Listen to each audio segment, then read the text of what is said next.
You know what's absolutely wild? Right now, at this very moment, somewhere in the world, there's a CEO reading a 2,000-year-old book before a big meeting. There's a soldier carrying it in their pack. There's someone dealing with anxiety who just ordered it on Amazon because 3 different podcasts recommended it, and it's not a religious text. It's not some timeless novel. It's the private diary of a Roman emperor who never intended anyone to read it. That emperor is Marcus Aurelius. And today, we're going to figure out why his personal journal, written in freezing military tents while dealing with plague and war and the weight of ruling an empire, is more relevant now than most books published last year. Here's what makes this story so compelling. Marcus Aurelius had everything. And I mean everything. Absolute power over millions of people, wealth beyond imagination, the ability to do literally whatever he wanted with zero consequences. And what did he choose to do with all that power? He chose to write notes to himself about how to be a better person. Not how to conquer more territory, not how to accumulate more wealth, not how to crush his enemies or build monuments to his own glory, but how to be just, how to be rational, how to maintain his humanity when everything around him was trying to strip it away. That's either the most boring use of absolute power in human history, or it's the most profound. And I'm going to argue it's the latter, because Marcus Aurelius represents something we desperately need right now, proof that you can have power and maintain virtue, that you can face impossible circumstances and not lose your soul. That philosophy isn't just abstract theory, it's a practical tool for surviving when the world is falling apart. And trust me, Marcus's world was falling apart. We're talking plague that killed millions, wars on multiple fronts, political intrigue, economic crisis, the sense that everything your civilization built is crumbling and you're the one who has to hold it together. Sound familiar? So here's what we're going to do today. We're going to trace the arc of Marcus Aurelius's life from privileged Roman youth to philosopher emperor. We're going to see how Stoic philosophy actually worked in practice when it was tested by real crisis. We're going to read the Meditations not as ancient wisdom but as the desperate notes of someone trying to stay sane under crushing pressure. And we're going to confront the uncomfortable parts too. Because Marcus wasn't perfect, he made choices that had catastrophic consequences. He left behind a legacy that's more complicated than the inspirational Instagram quotes suggest. But that's what makes him interesting, that's what makes him relevant. He's not some impossible ideal, he's a human being who struggled, who failed, who kept trying anyway. And nearly 2,000 years later, he's still teaching us how to live. So let's meet the man who had everything and chose virtue. Let's explore what happens when philosophy collides with power. Let's figure out why a Roman emperor's private thoughts still matter in the 21st century. This is Marcus Aurelius, the philosopher emperor of Rome. Let's begin. You know what's wild? We're about to talk about a guy who became the most powerful human being on the planet, absolute ruler of an empire stretching from Britain to the Euphrates. And his main concern was whether he was being a good enough person. That's Marcus Aurelius. And his story starts with something most of us can't even imagine. Being born into the 0.01%. April 26, 121 CE. Rome. The Aurelius family wasn't just wealthy, they were patrician elite. Think old money, but with togas and actual political power. Marcus grows up in a world where being educated doesn't just mean going to school, it means the best minds in the empire are literally living in your house tutoring you personally. And here's where it gets interesting. His tutors weren't just teaching him rhetoric and mathematics, they were forming his character. Marcus Cornelius Fronto, and one of the greatest orators of the age, is drilling him on how to speak, how to think, how to argue. Herodes Atticus, the Greek rhetorician, is opening up the entire Greek philosophical tradition to him. This isn't education as information download. This is education as transformation. But here's the thing, nobody tells you about being groomed for greatness. You don't get to choose it. 138 CE. Marcus is 17 years old. Emperor Hadrian dies, and his successor Antoninus Pius, in one of those political moves that changes everything, adopts Marcus. Not as a son in the emotional sense, but as heir to the throne. Marcus is now formally designated to become Emperor of Rome. Pause for a second and think about what that means. You're 17, you're interested in philosophy, in books, in ideas, and someone just told you, congratulations, you're going to rule the world. Start preparing. Most teenagers can't handle being given car keys. Marcus just got handed an empire. And he marries Faustina the Younger, his cousin, because Roman aristocracy, and together they have 14 children. 14. Remember that number because it's going to matter later when we talk about succession and one particular son named Commodus. But right now, Marcus is doing something remarkable. He's not partying with his privilege, he's not coasting on his destiny, he's studying intensely. The Stoic philosophers, Epictetus especially, are becoming his guides. He's wrestling with questions about duty, about virtue, about what it means to live a good life when you're destined for absolute power. Here's what makes this so unusual. Most people who know they're going to inherit power spend their time preparing to wield it. Marcus is spending his time preparing not to be corrupted by it. That's the setup. A young man, brilliant education, destined for the throne, already thinking deeply about philosophy and virtue. It's almost too perfect, right? Like the universe is setting up the ideal philosopher king. But here's what nobody tells you about becoming emperor. It's actually kind of terrifying. 161 CE, Antoninus Pius dies. Marcus Aurelius, now 40 years old, becomes emperor. And immediately, and I mean immediately, he does something that shows you everything about his character. He insists on sharing power with his adoptive brother, Lucius Verus. Think about that. You've just inherited absolute authority over the known world. You could have anything, do anything, command anyone. And your first move is to voluntarily give half of it away. Rome had never had co-emperors before. This was unprecedented. Why? Because Marcus actually believed in the philosophical principles he'd been studying. Power shouldn't be hoarded. It should be exercised justly. And if sharing it makes for better governance, then share it. But let's zoom out for a second because Marcus is stepping into something extraordinary. He's the last of what historians call the 5 good emperors. Nerva, Trajan, Hadrian, Antoninus Pius, and now Marcus Aurelius. For nearly a century, Rome had been governed by a succession of capable, relatively benevolent rulers who were chosen for merit, not bloodline. This is the Pax Romana, the Roman peace.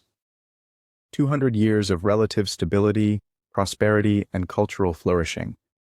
The empire is at its territorial peak. Trade routes connect Britain to India. Roman law provides structure and predictability. Literature, architecture, engineering, this is Rome's golden age. And Marcus knows he's the last link in that golden chain. You can almost feel the weight of that, right? You're not just ruling an empire. You're preserving a legacy. You're the inheritor of 2 centuries of relative peace and prosperity. Don't screw it up. But here's the thing about peace. It's fragile. It's not the natural state of things. Peace is what you get when everything is being actively held together by effort and wisdom, and sometimes sheer force of will. And immediately, like within months of taking power, everything starts falling apart. The Parthian Empire in the east is getting aggressive. Germanic tribes are pushing against the northern frontier. There are rumors of unrest in the provinces. And Marcus, who probably wanted to spend his reign reading philosophy and governing wisely, is about to spend most of it at war. This is where the philosophy meets reality. This is where we find out if all that Stoic training actually means anything. Because it's easy to be virtuous when things are going well. It's easy to practice self-control when you're comfortable, to preach acceptance when you're not being tested. But what happens when the job you inherited, the job you didn't even want in the way most people want power, turns out to be brutal and grinding and relentless? Marcus co-ruled with Lucius Verus until Verus died in 169 CE. And even that tells you something. Sharing power isn't just philosophically noble, it's practically useful when you're trying to fight wars on multiple fronts. Verus handled the eastern campaigns while Marcus dealt with the north, but the philosophical significance runs deeper. By sharing power, Marcus was living out the Stoic idea that we're all part of a larger whole, a cosmopolis, a universal city. No one person has a monopoly on wisdom or virtue. Even an emperor needs partners, needs counsel, needs to remember he's just one human being trying to do right by millions of other human beings. The pressure must have been crushing. You're the last of the good emperors. The Pax Romana depends on you. The entire civilized world is watching to see if you can maintain what your predecessors built. And immediately everything starts going wrong. Wars are breaking out. The frontiers are under threat. And you're a philosopher who values peace, trying to figure out how to defend an empire without losing your soul in the process. So Marcus does what any good Stoic would do. He goes to war, not because he wants to, but because duty demands it, because the role he's been given requires it, because sometimes virtue means doing the hard thing, the violent thing, even when every fiber of your being would rather be reading Epictetus in a quiet garden. And here's where it gets really interesting, where we see the gap between what Marcus believed and what Marcus had to do. All right, picture this. You're a philosopher. You've spent your entire life training your mind to focus on what you can control, to accept what you can't, to live according to reason and virtue. You believe deeply that all human beings are connected, that we're all part of the same rational cosmos. And now you're sitting in a freezing military tent somewhere along the Danube River, planning how to kill people. That's Marcus Aurelius for most of his reign. 161 CE, literally the year he becomes emperor, the Parthian Empire attacks Rome's eastern provinces. The Parthians weren't some minor threat. This was one of the great superpowers of the ancient world, controlling territory from modern-day Iraq to Afghanistan. They had cavalry that could shoot arrows while riding backwards. They had been Rome's main rival for generations, so Marcus sends Lucius Verus east with legions to restore Roman authority.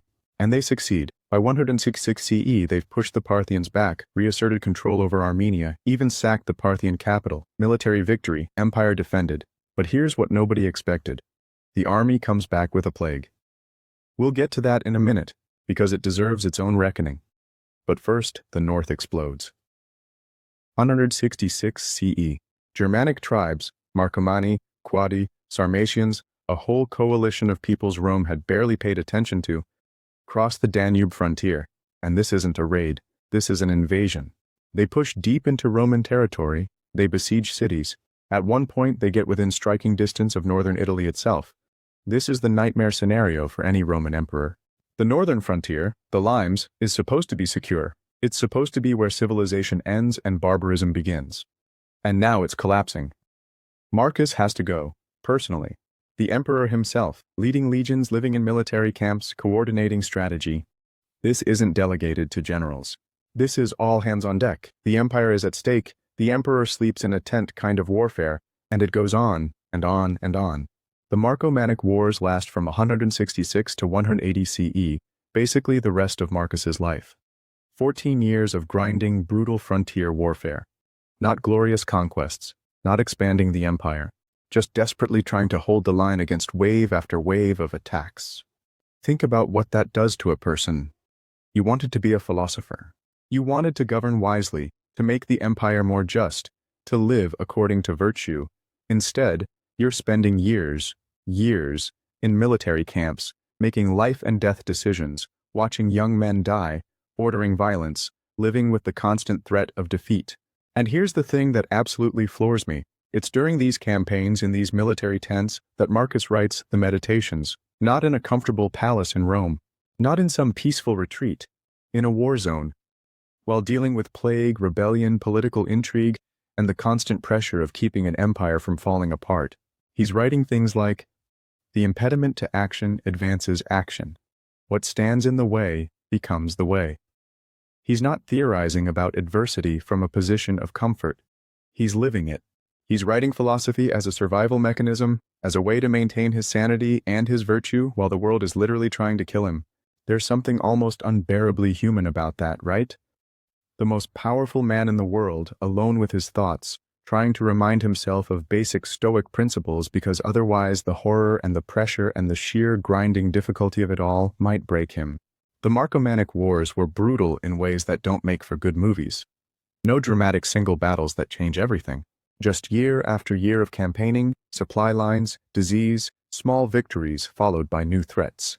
The kind of warfare that wears you down, that tests not your courage in one moment but your endurance over years. And Marcus is there for all of it. Leading, deciding, bearing the weight. He's defending civilization, Roman civilization, with all its flaws and virtues, against what Romans saw as chaos. He's doing his duty, but he's also ordering violence, participating in a system of imperial domination, making moral compromises that must have haunted him. You can feel the tension in the Meditations. He keeps reminding himself that all humans are rational beings, that we're all part of the same cosmic order. But he's also fighting wars against people Rome considers barbarians, defending an empire built on conquest. How do you reconcile that? How do you maintain your philosophical principles while doing things that seem to contradict them? Marcus doesn't give us easy answers, but he gives us something maybe more valuable.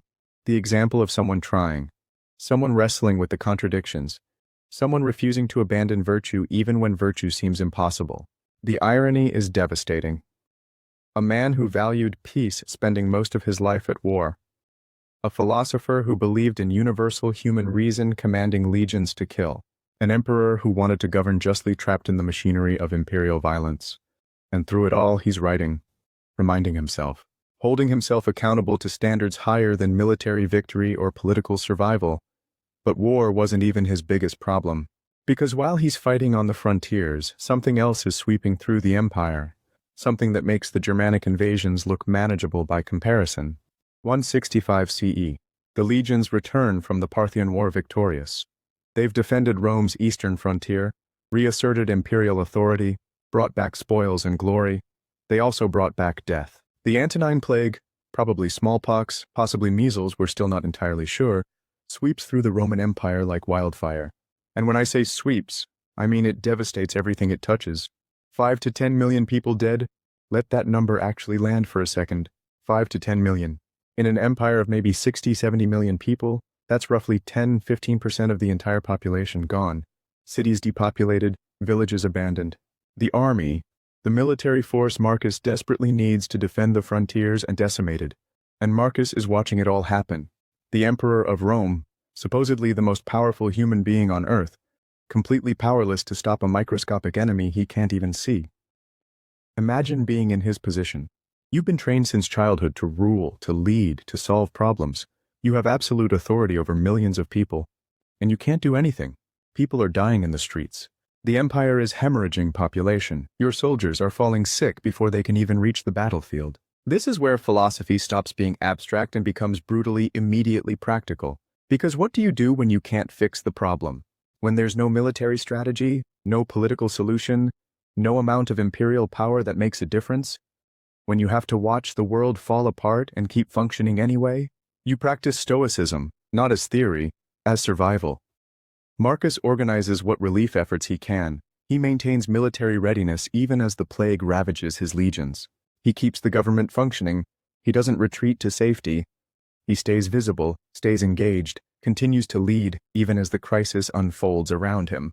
And here's what's remarkable. The plague deepens his philosophical convictions rather than breaking them. He's writing in the Meditations about the fragility of life, about accepting mortality, about the fact that we don't control outcomes, we only control our responses. And he's not writing this from a position of comfort. He's writing it while watching an empire die. You could leave life right now, let that determine what you do and say and think. That's not morbid pessimism.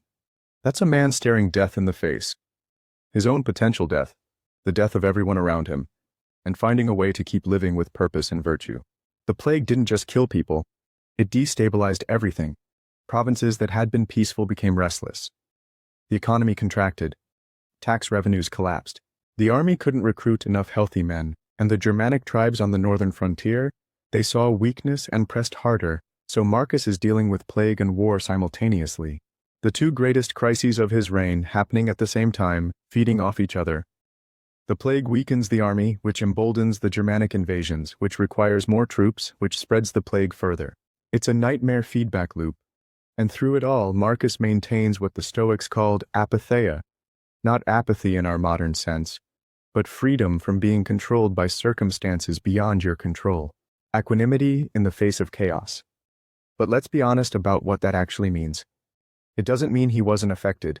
It doesn't mean he didn't feel grief or fear or exhaustion. The Meditations reveal a man who struggles, who has to constantly remind himself of basic principles because otherwise he might forget them.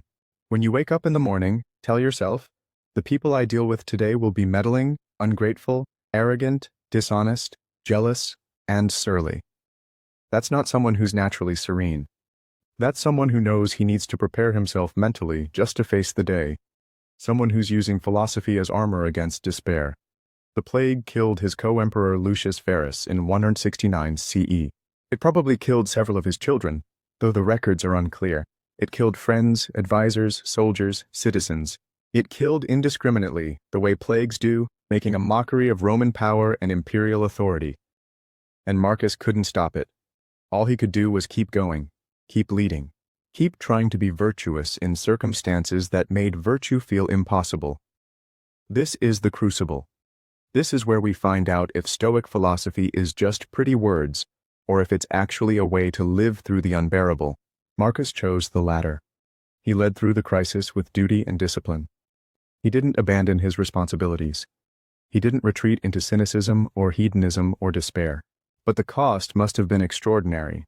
You can feel it in the meditations, the weariness, the constant need to remind himself of basic truths, the sense of someone holding themselves together through sheer force of philosophical will. The plague eventually subsided, though it would flare up again periodically for years. The empire survived, though weakened and scarred. And Marcus continued ruling, continued fighting wars, continued trying to be the philosopher emperor his education had prepared him to be. But something had shifted. The crisis had revealed the fragility of everything: civilization, life, power itself. And in that revelation, Marcus found something unexpected, not despair, clarity. Because when you've watched millions die, when you've seen an empire brought to its knees by something invisible, when you've had to lead through circumstances you couldn't control, that's when you really understand what the Stoics were talking about. You have power over your mind, not outside events. That's not just philosophy anymore. That's the only thing keeping you sane. So what was he writing in that tent? What wisdom was he recording while the world burned? Let's look at the text that would make him immortal. Okay, so here's something that should blow your mind. We're about to discuss one of the most influential philosophical texts in Western history, a book that's been read continuously for nearly 2,000 years, a book that's guided everyone from Renaissance scholars to modern CEOs to people just trying to get through a difficult Tuesday. And it was never supposed to exist. Marcus Aurelius wrote the Meditations as a private journal, personal notes to himself, reminders, reflections, philosophical exercises, the kind of thing you write in a notebook and assume nobody else will ever see. We don't even know what he called it. Meditations is a title added later. Some manuscripts call it To Himself, which is way more accurate. These are literally conversations Marcus is having with himself, trying to hold himself accountable to the highest standards of Stoic virtue. Think about the vulnerability of that. The Emperor of Rome, the most powerful human being on the planet, writing things like, when you wake up in the morning, tell yourself, the people I deal with today will be meddling, ungrateful, arrogant, dishonest, jealous, and surly. That's not imperial propaganda. That's not the voice of power speaking to subjects. That's a tired human being trying to prepare himself mentally for another difficult day. And we get to read it. We get this intimate access to how an emperor actually thought, what he struggled with, what he had to remind himself of just to keep going. The famous quote, and you've probably seen this on Instagram or in a self-help book somewhere. You have power over your mind, not outside events. Realize this, and you will find strength. But here's what gets lost when it becomes a meme. Marcus wrote that while dealing with plague, war, political intrigue, and the constant pressure of ruling an empire. This isn't abstract philosophy. This is a survival strategy. He's writing from military camps along the Danube, cold, uncomfortable, surrounded by death and violence. And he's reminding himself, I can't control the Germanic tribes. I can't control the plague. I can't control whether my generals are competent or my advisors are honest. But I can control how I respond. I can control whether I maintain my virtue. That's Stoicism, not as some detached, emotionless philosophy. The Stoics get a bad rap for that. But as a practical tool for maintaining your humanity when circumstances are trying to strip it away. The meditations are structured as short entries, some just a sentence or two, others a few paragraphs. Marcus is working through ideas, repeating principles, reminding himself of basic truths.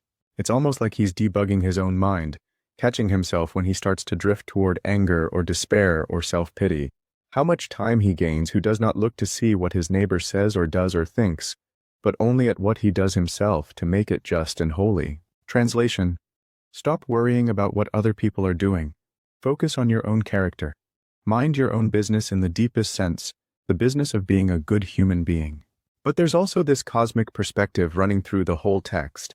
Marcus keeps zooming out, reminding himself that he's just one small part of a vast, rational universe, that his life is brief, that emperors and beggars alike return to dust, that from the perspective of eternity, his anxieties and achievements are equally insignificant. And weirdly, that's comforting. Not in a nihilistic way. Marcus isn't saying nothing matters. He's saying, don't take yourself so seriously. You're not that important. Do your duty, live virtuously, and accept that you're part of something much larger than yourself. There's a passage where he writes, "Soon you'll be ashes or bones. A mere name at most is, and even that is just a sound, an echo. The things we want in life are empty, stale, trivial. Dark? Maybe, but also liberating. If everything is temporary, if your reputation doesn't ultimately matter, if death is just a natural part of the cosmic cycle, then you're free to focus on what actually counts." Which for Marcus is always the same thing: virtue, being just, rational, self-controlled, courageous. The Meditations reveal a man who's constantly struggling. He has to remind himself not to be angry. He has to talk himself into getting out of bed. He has to practice gratitude deliberately, listing things he's thankful for like it's a mental exercise. This is not someone for whom virtue comes naturally. This is someone working at it, daily, hourly, in the margins of running an empire. And that's why the text is so powerful. Because it's not a philosopher in an ivory tower telling you how to live. It's someone in the trenches, literally and figuratively, showing you how they're trying to live, admitting when it's hard, revealing the actual practice of philosophy. He writes about his teachers with genuine gratitude, about what he learned from his adoptive father Antoninus Pius, patience, consistency, how to make decisions carefully, about what he learned from his Stoic tutors, how to endure pain, how to be content with little, how to work hard without complaint. It's almost like he's building a philosophical support structure in his own mind, surrounding himself with the voices of people who made him better, reminding himself of their examples when he needs strength. But here's what really gets me: the shocking intimacy of reading an emperor's private thoughts. We're not supposed to have access to this. This is like finding someone's diary from 2,000 years ago and discovering they were wrestling with the exact same human struggles we face: how to stay focused, how to deal with difficult people, how to maintain integrity when it would be easier to compromise, how to face mortality, how to find meaning. Marcus had absolute power. He could have anything he wanted. And what he wanted was to be a good person. That's what he's writing about. Not conquest, not glory, not wealth. Just, am I being virtuous? Am I living according to reason? Am I doing my duty? The Meditations aren't systematic philosophy. They're not arguing for Stoicism against other schools. They're just one man's attempt to live the philosophy he believes in, recorded in real time, with all the repetition and struggle that entails. And that's precisely why they've endured. Because philosophy isn't just theory, it's practice. It's the daily work of trying to be better than you were yesterday. It's catching yourself when you're about to react badly and choosing differently. It's reminding yourself of what matters when everything around you is screaming that other things matter more. Marcus teaches us that a good life isn't about what happens to you. It's about how you respond to what happens to you. It's not about external success or failure. It's about internal character. And he's writing this while dealing with circumstances that would break most people, while watching an empire struggle, while fighting endless wars, while burying friends and family, while facing his own mortality. The strength isn't in never struggling. The strength is in struggling and continuing anyway. In maintaining virtue not because it's easy, but because it's right. That's the legacy of the Meditations. Not perfect wisdom handed down from on high, but the messy, honest, vulnerable record of someone trying.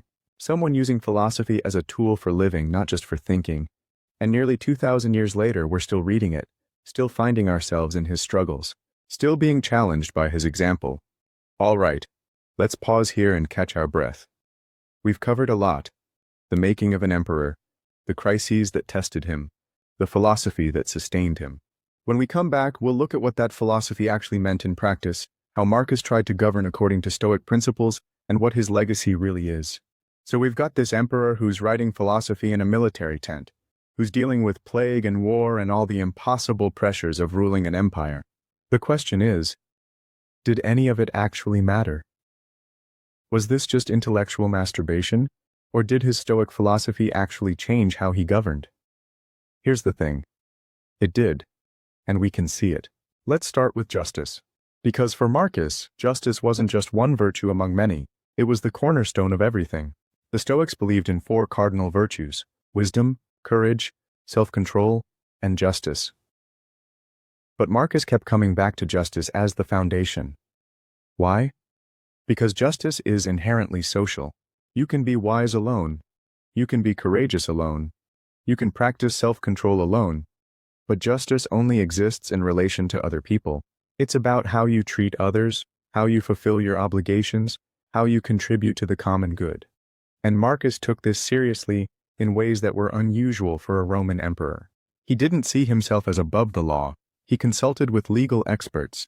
He tried to make the judicial system more fair and accessible. He was known for being patient in legal proceedings, for actually listening to arguments rather than just imposing his will. There are accounts of him spending hours, hearing cases, trying to get to the truth, refusing to rush to judgment. For a Roman emperor, that's weird. You have absolute power. You could just decide things by fiat. But Marcus believed that power should be exercised justly, which means according to reason and law, not according to whim. He also did something that tells you everything about his character. He sold imperial possessions to fund relief efforts during the plague and wars. Palace furniture, jewels, even his wife's silk robes, auctioned off to raise money for the empire's needs. Think about the symbolism of that. The emperor, voluntarily reducing his own luxury to help his people. That's not normal emperor behavior. That's someone who actually believed that he was a servant of the state, not its master. But the philosophy goes deeper than individual actions. Marcus had this concept, the cosmopolis, the universal city, the idea that all rational beings are citizens of the same cosmic community, bound together by shared reason. This is radical for its time. Rome was intensely hierarchical. Citizens versus non-citizens, free versus slave, Roman versus barbarian. The whole empire was built on distinctions and dominations. And here's Marcus writing, "If the power of thought is universal among mankind, so likewise is the possession of reason, making us rational creatures. It follows therefore that this reason speaks no less universally to us all with its thou shalt, or thou shalt not. So then there is a world law, which in turn means that we are all fellow citizens and share a common citizenship, and that the world is a single city, one single city, everyone in it together, governed by universal reason." Now, did Marcus abolish slavery? No. Did he grant citizenship to everyone in the empire? No. Did he fundamentally restructure Roman society according to this cosmopolitan vision? No. And we have to sit with that tension. We have to acknowledge that even a philosopher-emperor is constrained by his historical moment, by the systems he inherits, by what seems possible versus what's philosophically ideal.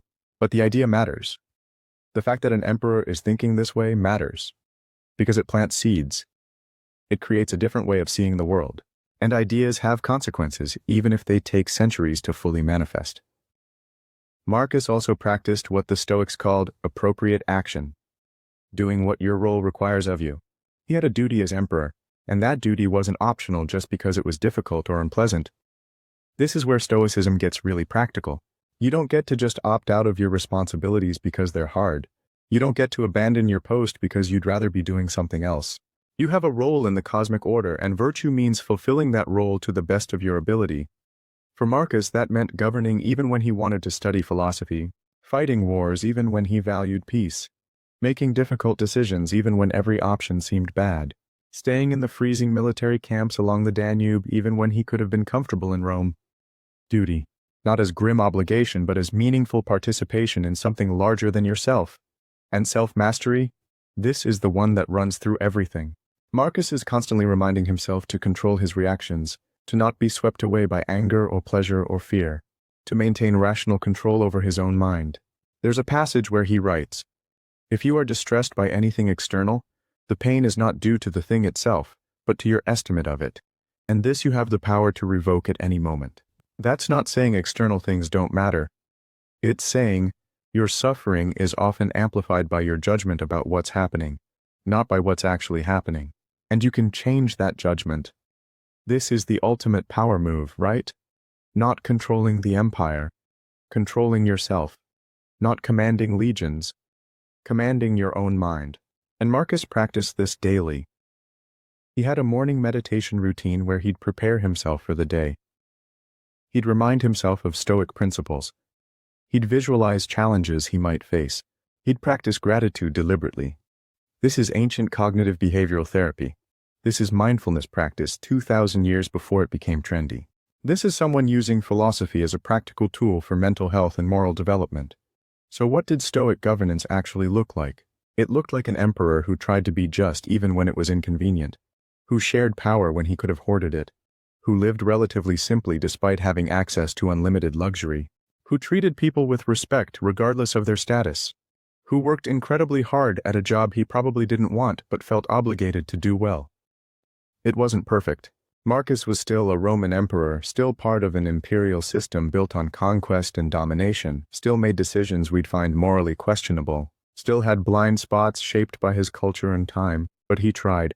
He held himself to a higher standard. He used philosophy not as decoration but as a guide for action. And here's what I find most compelling.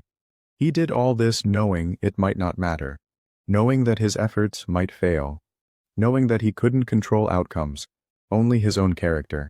That's the Stoic paradox. You work as hard as you can at doing what's right, while simultaneously accepting that results are beyond your control. You care deeply about virtue while being indifferent to external success or failure. Marcus governed for nearly 2 decades trying to embody these principles. And the evidence suggests he largely succeeded, not in creating a perfect empire, but in maintaining his own integrity while wielding absolute power, which is maybe the hardest thing to do. Power corrupts, right? That's basically a law of human nature. And yet here's someone who had more power than almost anyone in history and by all accounts remained decent, thoughtful, committed to virtue. The philosophy wasn't just abstract theory. It was the operating system running his life. It was how he made decisions, how he treated people, how he understood his role in the universe. And that legacy, that example of philosophy in practice, that's what endures. Not the military victories or the territorial holdings. The example of someone trying to live according to their principles even when it's incredibly difficult. But we need to talk about what happened next, because Marcus's legacy isn't just what he did. It's also what he left behind, and that's where things get complicated and honestly, kind of tragic. So here's a question that should haunt us. Why does Marcus Aurelius still matter? I mean, really think about it. The Roman Empire fell. The Pax Romana ended. The specific political problems he dealt with are ancient history. The Germanic tribes he fought don't exist anymore. The empire he ruled is dust. And yet, the Meditations is still a bestseller. Nearly 2,000 years later, people are still buying this book, still reading it, still finding wisdom in the private notes of a long-dead emperor. Why? Let's start with the physical legacy. If you go to Rome today, you can see the Column of Marcus Aurelius, this massive monument covered in spiral reliefs depicting his military campaigns.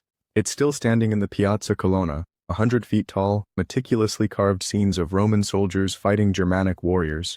It's impressive. It's beautiful. It's a testament to Roman engineering and artistic achievement. But nobody's reading the Column of Marcus Aurelius before bed to help them deal with anxiety. The real monument, the one that actually matters and is intellectual, it's the Meditations. It's the example of how he lived. It's the proof that you can have power and maintain virtue, that you can face impossible circumstances and not lose your humanity. And here's what's fascinating. The Meditations basically disappeared for over 1,000 years. After Marcus died, his philosophical writings weren't widely circulated. They weren't part of the standard philosophical curriculum. They were just lost, sitting in some archive somewhere, gathering dust while the Roman Empire collapsed and the medieval world emerged. Then the Renaissance happens. Humanist scholars start digging through old manuscripts, rediscovering classical texts, and someone finds the Meditations, and they lose their minds. Because here's what the Renaissance humanists were looking for: models of virtuous leadership, examples of how to be powerful and good simultaneously, guides for living well in a complex, often brutal world. And Marcus gives them exactly that. Not a systematic philosophical treatise. They had plenty of those. But something better. A real human being. With real power. Wrestling with real problems. Showing them how philosophy can actually work in practice. The text gets translated into Latin, then into vernacular languages. It spreads across Europe. It becomes foundational to humanist education. Princes and merchants and scholars are all reading Marcus, all trying to apply his wisdom to their own lives. Jump forward to the Enlightenment. Now you've got people like Frederick the Great of Prussia reading Marcus. Political philosophers citing him. The idea of the philosopher king, which goes back to Plato but finds its clearest historical example in Marcus, becomes a model for enlightened absolutism. Then the modern era. And this is where it gets really interesting. The 20th century was brutal, right? 2 world wars, totalitarianism, nuclear weapons, the Holocaust. Vietnam, the collapse of traditional certainties. Existential anxiety on a civilizational scale. And people turn to Marcus. Soldiers carry the meditations into combat. Political prisoners read it in cells. People dealing with grief, with uncertainty, with the feeling that the world is falling apart, they find something in Marcus that helps. Why? Because he's not offering easy answers. He's not promising that everything will be okay. He's offering something more valuable, a way to maintain your integrity when everything is going wrong. A framework for finding meaning even when circumstances seem meaningless. Fast forward to today. We're in the middle of a Stoicism boom. Podcasts, books, courses, apps, all teaching Stoic philosophy. And Marcus is at the center of it. CEOs read the meditations. Athletes use Stoic principles for mental training. People dealing with anxiety, depression, burnout, they're finding practical help in the words of a 2nd century Roman emperor. Tim Ferriss talks about Marcus. Ryan Holiday has made a career out of popularizing Stoicism. The book shows up on reading lists from Silicon Valley to the military to self-help circles. And here's what I find remarkable. It works across contexts. Presidents cite Marcus. Generals study him. Entrepreneurs apply his principles. But so do regular people just trying to get through difficult times. The wisdom scales. It's useful whether you're running a country or just trying to deal with a difficult boss. Whether you're leading armies or just trying to maintain your sanity during a pandemic. Because the core insights are universal. You control your mind, not external events. Virtue is the only true good. We're all part of a larger whole. Death is natural and nothing to fear. Focus on what you can control. Do your duty without complaint. Treat others with justice and compassion. These aren't culturally specific. They're not bound to Roman imperial politics. They're fundamentally human insights about how to live well. But here's the irony that Marcus himself would probably appreciate. He'd hate being this famous. The whole point of the meditations was that they were private. He was writing for himself, trying to be better, not trying to influence posterity. He kept reminding himself that fame is worthless, that reputation doesn't matter, that from the perspective of eternity, being remembered is meaningless. And now he's one of the most famous philosophers in history. His private journal is read by millions. His name is invoked constantly. The universe has a sense of humor. But maybe there's something fitting about it too. Because Marcus's legacy isn't about personal glory. It's about the ideas. It's about the example. It's about showing that philosophy isn't just for academics in universities. It's for anyone trying to live a good life under difficult circumstances. And circumstances are always difficult. That's the human condition. Whether you're a Roman emperor dealing with plague and war or a 21st century person dealing with climate change and political polarization and economic anxiety, life is hard. The specifics change, but the fundamental challenge remains. How do you maintain your humanity? How do you live with virtue? How do you find meaning? Marcus doesn't give us a formula. He gives us an example. Someone who struggled with the same questions, who didn't always have answers, who had to remind himself daily of basic truths because otherwise he'd forget them. And that example has proven remarkably durable. It survived the fall of empires, the rise and fall of ideologies, massive technological and social changes. Because it's rooted in something that doesn't change, human nature and the challenge of living well. The column of Marcus Aurelius is impressive, but it's just stone. The real monument is the one he built in the minds of everyone who's read his words and tried to apply them. That monument keeps growing, keeps influencing, keeps mattering. Nearly 2,000 years later, a Roman emperor is still teaching us how to live. But we need to talk about the shadow side of his legacy. Because there's a tragedy here too. A failure that complicates everything we've said about his wisdom and virtue, and it involves his son. All right, time for some honesty. We've been talking about Marcus Aurelius like he's this paragon of wisdom and virtue. And in many ways, he was. But he was also a human being. And human beings fail. Sometimes spectacularly. Let me tell you about Commodus. Marcus had 14 children with Faustina the Younger, 14. Most of them died young, which was tragically common in the ancient world, but still devastating for any parent. By the time Marcus died, only one of his sons was still alive. Commodus.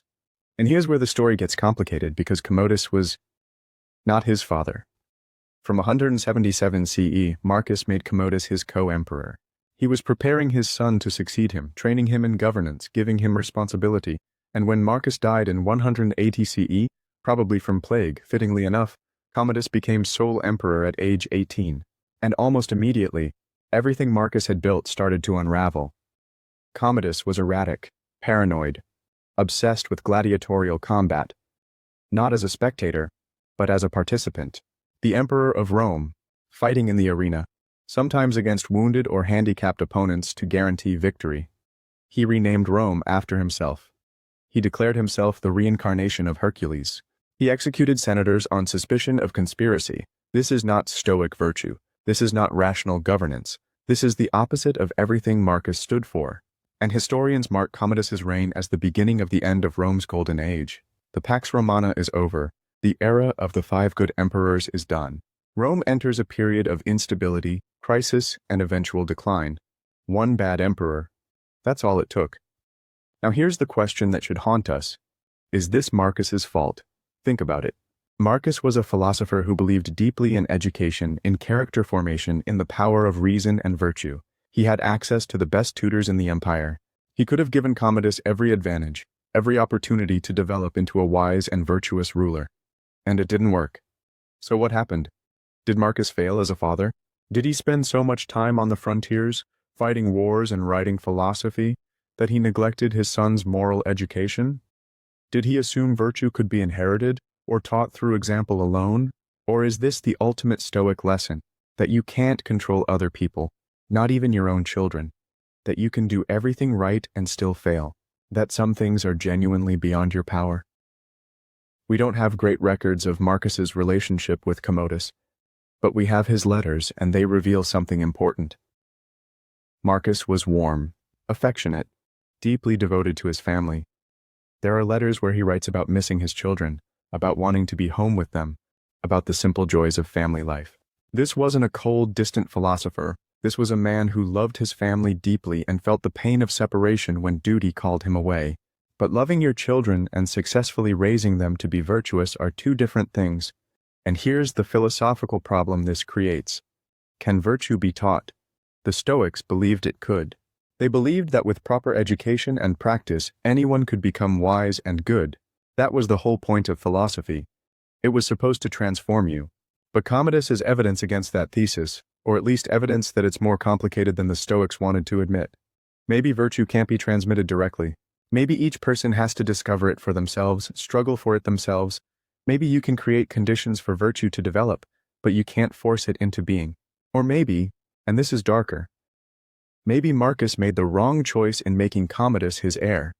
The previous good emperors had chosen their successors based on merit, not bloodline. They adopted capable men and trained them to rule. Marcus had that option.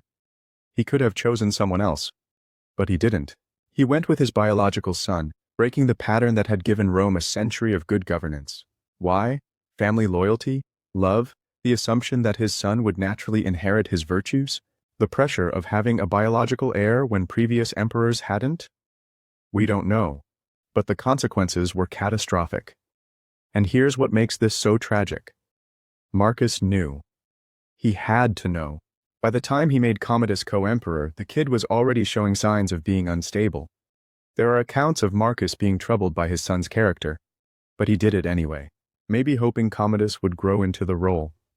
Maybe feeling obligated by family duty.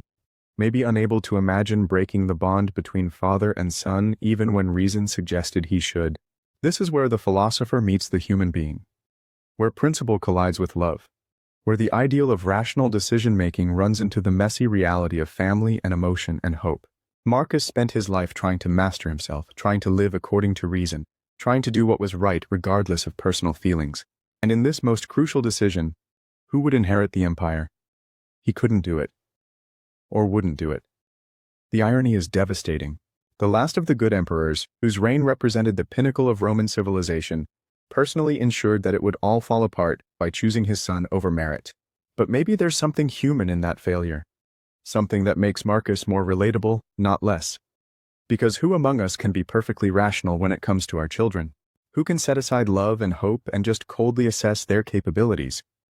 Marcus was a philosopher. but he was also a father, and sometimes those roles conflict. The Stoics talked about appropriate action, doing what your role requires. But what do you do when you have multiple roles that demand different things? When being a good emperor might mean being a bad father? When duty to the state conflicts with duty to family? Marcus chose family, and Rome paid the price. Commodus's reign lasted 12 years before he was assassinated in 192 CE, and Rome entered what historians call the crisis of the 3rd century, decades of civil war, economic collapse, barbarian invasions, and near-total breakdown of imperial authority. The Golden Age was over, and it ended because a philosopher emperor couldn't solve the one problem that mattered most: succession. This is the shadow in Marcus's legacy. The question mark that complicates the narrative of wisdom and virtue, the reminder that even the wisest among us can fail, and sometimes those failures have consequences far beyond ourselves. But maybe, and I'm reaching here, maybe even this failure teaches us something. Maybe it shows us the limits of philosophy, the places where reason and virtue aren't enough, the tragic dimension of human existence where you can do your best and still lose. Marcus would probably understand that. He wrote constantly about accepting what you can't control, about the impermanence of all things, about the fact that even emperors return to dust and their legacies fade. He just probably didn't imagine his legacy would be complicated by his own son. So where does that leave us? What do we do with a philosopher emperor who was wise and virtuous and deeply flawed? Who left us the Meditations but also left us Commodus? We do what Marcus would do. We acknowledge the complexity. We learn from both the successes and the failures. We take what's valuable and leave what isn't. We recognize that humans are contradictory, that wisdom doesn't guarantee success, that even the best of us will fail in ways that matter. And we ask ourselves, what does Marcus Aurelius mean for us today? Not as a perfect exemplar, but as a complicated human being who tried to live well and sometimes succeeded and sometimes failed. Let's talk about that. So here we are, nearly 2,000 years removed from a Roman emperor who spent his nights writing philosophy in a military tent. And somehow he's more relevant than ever. Why? Let me tell you what I think is happening. We're living through our own version of chaos, right? Climate crisis, political polarization, economic anxiety, pandemic aftermath, social media eroding our attention spans and our sanity, the feeling that institutions we relied on are crumbling, the sense that the world is spinning faster than we can keep up with. Sound familiar? Because that's basically what Marcus was dealing with. Different specifics, same fundamental experience, the world falling apart around you while you're trying to figure out how to live a meaningful life. And when people feel that way, when everything external feels unstable and threatening, they turn inward. They look for something they can control. They search for wisdom that doesn't depend on circumstances being favorable. They find Stoicism. And they find Marcus. The Meditations is currently a bestseller. Not just selling, thriving. Amazon reviews in the tens of thousands, translations in dozens of languages, podcast episodes dissecting individual passages, YouTube videos explaining Stoic principles to millions of viewers. This is a 2,000-year-old book competing with contemporary self-help and winning. Why? Because Marcus isn't selling happiness. He's not promising that if you follow these 7 steps, your life will be perfect. He's not offering a quick fix or a life hack. He's offering something we desperately need: a framework for maintaining your integrity when everything is going wrong. Think about what we're actually seeking when we read Marcus. We're looking for how to stay sane in insane circumstances, how to maintain values when the culture seems to have lost its mind, how to find meaning when traditional sources of meaning are failing, how to control what we can control when so much feels beyond our control, how to be good when being good seems to put you at a disadvantage. And Marcus addresses all of that. Not theoretically, practically, from the position of someone who actually lived it. He's not a guru on a mountain dispensing wisdom from a position of comfort. He's someone in the trenches with you, showing you how he's trying to cope, being honest about how hard it is. That authenticity is what makes him resonate. The Meditations don't feel like philosophy written for other philosophers. They feel like a real person talking to themselves, trying to figure it out, sometimes failing, always trying again. When you wake up in the morning, tell yourself, the people I deal with today will be meddling, ungrateful, arrogant, dishonest, jealous, and surly. That's not inspirational in the traditional sense. That's grimly realistic. That's someone preparing themselves for difficulty, not pretending difficulty doesn't exist, and we respond to that. Because we're tired of toxic positivity. We're tired of being told to just think positive thoughts and everything will be fine. We know life is hard. We want wisdom that acknowledges that hardness and helps us deal with it anyway. Marcus gives us that. He gives us permission to struggle while still maintaining standards. He shows us that you can acknowledge how difficult things are while still choosing to be virtuous. But here's what I find most compelling about the modern Marcus revival. It's not just individual self-help. People are using Stoic principles to think about leadership. Corporate executives are reading Marcus and asking, how do I lead with integrity in a system that rewards ruthlessness? How do I make ethical decisions when shareholders only care about quarterly profits? How do I maintain my humanity in a dehumanizing environment? Military leaders are studying Marcus and asking, how do I maintain moral clarity in the chaos of combat? How do I lead people through situations where there are no good options? How do I process trauma and loss while still functioning? Politicians, at least the thoughtful ones, are reading Marcus and asking, how do I serve the public good when the incentive structure rewards serving yourself? How do I make decisions that might be unpopular but are right? How do I resist corruption when everyone around me is corrupt? These are Marcus's questions. These are the exact dilemmas he faced. And his answers, imperfect as they were, still provide guidance. The principle of focusing on what you can control, that's essential for anyone in a leadership position where you're responsible for outcomes you can't fully determine. The idea of serving something larger than yourself, that's the antidote to narcissistic leadership that's destroying institutions. The practice of examining your own motives and holding yourself to high standards, that's how you avoid becoming the thing you're trying to fight against. Marcus offers us a model of leadership that's desperately needed. Power wielded with humility, authority exercised with restraint, success measured not by what you acquire but by who you become. And here's the kicker. He shows us it's possible. Not easy, not guaranteed, but possible. You can have power and maintain virtue. You can face terrible circumstances and not lose your humanity. You can do difficult things and still be a good person. That's not a small thing. In a world that seems designed to corrupt us, to make us cynical, to wear down our ideals until we're just going through the motions, Marcus proves that resistance is possible. Not through some superhuman strength, but through daily practice, through reminding yourself of basic principles, through catching yourself when you start to drift, through getting up every morning and trying again. The meditations work because they're honest about how hard virtue is. Marcus isn't pretending he's naturally wise and good. He's showing you the work, the constant self-correction, the struggle. And that struggle is what makes it believable, what makes it applicable, what makes it useful. We don't need more gurus telling us they have all the answers. We need more examples of people wrestling with questions, being honest about difficulty, showing us the process of trying to live well. That's Marcus. That's why he matters today. But, and this is important, we can't just worship him uncritically. We have to take him as a whole, including the failures, including Commodus, including the fact that he was part of an imperial system built on conquest and slavery. We take what's valuable, the philosophical framework, the example of trying, the wisdom about what we can and can't control, the commitment to virtue over external success. We leave what isn't, the specific Roman context, the unquestioned assumptions of his time, the blind spots every human being has. We do what Marcus would want us to do. We think for ourselves. We adapt the principles to our own circumstances. We use philosophy as a tool, not as a dogma. Because here's the final lesson. Marcus isn't offering us a script to follow. He's offering us an example of how to think about living well. And thinking for yourself, that's the most stoic thing you can do. So yeah, Marcus Aurelius matters today.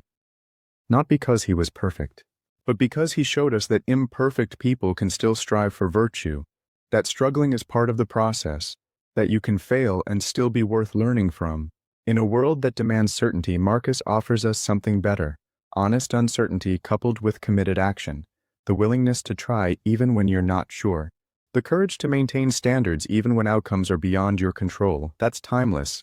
That's why a Roman emperor's diary still speaks to us across 2 millennia. But let me leave you with one final thought about what all of this really means.